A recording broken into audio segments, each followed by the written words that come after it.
اور اس وقت کو یاد کرو جب اللہ تم سے وعدہ کرتا تھا کہ ابو سفیان اور ابو جہل کے 2 گروہوں میں سے ایک گروہ تمہارے لیے مغلوب ہو جائے گا، اور تم چاہتے تھے کہ جو قافلہ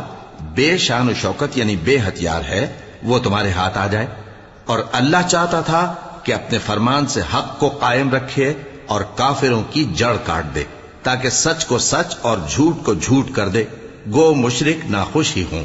جب تم لوگ اپنے پروردگار سے فریاد کرتے تھے تو اس نے تمہاری دعا قبول کر لی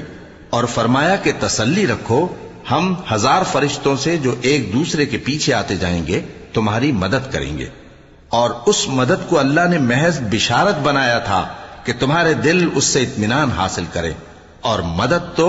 اللہ ہی کی طرف سے ہے، بے شک اللہ غالب ہے، حکمت والا ہے۔ جب اس نے تمہاری تسکین کے لیے اپنی طرف سے تمہیں نیند کی چادر اڑھا دی اور تم پر آسمان سے پانی برسا دیا تاکہ تم کو اس سے نہلا کر پاک کر دے اور شیطانی نجاست کو تم سے دور کر دے،